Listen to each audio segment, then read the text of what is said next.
Phimosis എന്ന കണ്ടീഷനെ കുറിച്ച് നേരത്തെ പറഞ്ഞിട്ടുണ്ട്, പല വീഡിയോയിൽ പറഞ്ഞിട്ടുണ്ട്. ഇന്ന് നമ്മൾ എന്നാൽ അതിനെക്കുറിച്ച് അതിൻ്റെ ചികിത്സയുടെ ഒരു കാര്യത്തിനെ കുറിച്ചാണ് സംസാരിക്കാൻ പോകുന്നത്. ഫൈമോസിസ് ചികിത്സിക്കണം എന്ന് നമുക്ക് എല്ലാവർക്കും അറിയാം. പക്ഷെങ്കിൽ ഫൈമോസിസ് പ്രായഭേദമന്യേ വരുന്നതാണ്. ഫൈമോസിൻ്റെ ട്രീറ്റ്മെൻറ്റ് എപ്പോഴും സാധാരണ രീതിയിൽ സർജറി മാത്രമാണ്. ബാക്കിയുള്ള ട്രീറ്റ്മെൻറ്റൊന്നും അത്ര ഇഫക്റ്റീവ് അല്ല. ചിലപ്പം ഈ ഇൻഫെക്ഷൻ ഉള്ളപ്പോൾ ഫൈമോസിസ് ഓയിൻമെൻറ്റൊക്കെ കൊടുക്കും. പക്ഷേ ഇൻഫെക്ഷൻ കഴിഞ്ഞാൽ ഫൈമോസിസ് മാറും, പിന്നെ ഒരു ഇൻഫെക്ഷൻ വരും, പിന്നെ വരും, അങ്ങനെ റെക്കറൻ്റ് ആകും.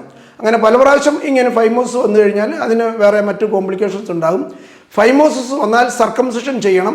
ഇത് പ്രത്യേകിച്ച് ഇപ്പോൾ നമ്മൾ ഹൈലൈറ്റ് ചെയ്യാനുള്ളൊരു കാരണം, ഈ കഴിഞ്ഞ ദിവസങ്ങളിൽ ഞങ്ങളുടെ OP വന്ന പേഷ്യൻസ് പല കോംപ്ലിക്കേഷൻ, അതായത് ഓരോരോ കോംപ്ലിക്കേഷൻ മൂലം കണ്ടതുകൊണ്ടാണ് ഒരു അവയർനെസ് കിട്ടാൻ വേണ്ടി പറയുന്നതാണ്.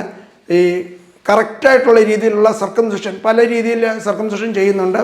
ഒന്നേ നമ്മുടെ ഈ പറഞ്ഞതുപോലെ കൺവെൻഷണൽ രീതിയിലുള്ള സർക്കംസിഷൻ ചെയ്യാം. ഇതിന് മറ്റ് വലിയ ശരിയായിട്ട് ചെയ്തു കഴിഞ്ഞാൽ കോംപ്ലിക്കേഷൻസ് ഒന്നും സാധാരണ ഉണ്ടാകത്തില്ല. ഇപ്പോൾ പുതുതായിട്ട് വേണമെങ്കിൽ ലേസർ വെച്ച് കരിച്ച് കളയാം. ലേസർ വെച്ച് കറക്റ്റായിട്ട് ചെയ്ത് കഴിഞ്ഞാൽ കുഴപ്പമില്ല. പക്ഷേ അത് എക്സ്പെർട്ടൈസ് ഇല്ലാത്ത ആൾക്കാർ ചെയ്താൽ ചിലപ്പോൾ നമുക്ക് ഇതിനകത്ത് പെർഫെക്ഷൻ കുറയും.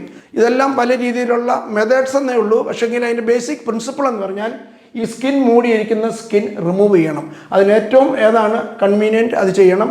ഓരോ ഡോക്ടേഴ്സിൻ്റെ എക്സ്പെർട്ടൈസ് അനുസരിച്ചാണ് സാധാരണ ഏത് ടൈപ്പ് സർജറി വേണമെന്ന് തീരുമാനിക്കാൻ. ചിലപ്പോൾ പേഷ്യൻസും നമ്മളോട് ഇങ്ങോട്ട് ചോദിക്കാറുണ്ട്, ഇന്ന സർക്കംസിഷൻ ഉണ്ടോ, ഇന്ന രീതിയിലുണ്ടോ എന്ന് ചോദിക്കാറുണ്ട്. അത് നമ്മൾ ചെയ്ത് കൊടുക്കാറുണ്ട്. ഈ സർക്കംസിഷൻ ട്രീറ്റ്മെൻറ്റ് കറക്റ്റായിട്ട് ചെയ്യേണ്ടതാണ് ഏറ്റവും ഇമ്പോർട്ടൻറ്റ്. സാധാരണ രീതിയിൽ സർക്കംസിഷൻ ചെയ്യുന്നത് MBBS പാസ്സായി കഴിഞ്ഞ ആൾക്കാർക്ക് ചെയ്യാം, സീനിയേഴ്സിന് ചെയ്യാം, പിന്നെ സ്പെഷ്യലിസ്റ്റിന് ചെയ്യാം. എവിടെ ചെയ്ത് എല്ലാവർക്കും ചെയ്യാൻ പറ്റുന്ന ഒരു ഓപ്പറേഷനാണ് സർക്കംസിഷൻ.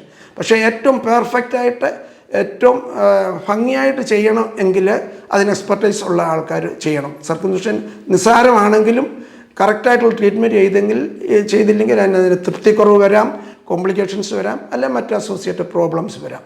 അതുകൊണ്ട് സർക്കംസിഷൻ ചെയ്യുന്നത് എപ്പോഴും നമ്മൾ നോക്കിയിട്ട് സ്യൂട്ടബിളായിട്ടുള്ള ഒരു സ്ഥലത്ത് സ്യൂട്ടബിളായിട്ടുള്ള ഒരു പേഴ്സണെ കൊണ്ട് ചെയ്യിക്കുന്നതാണ് ഏറ്റവും നല്ലത്. നന്ദി, നമസ്കാരം.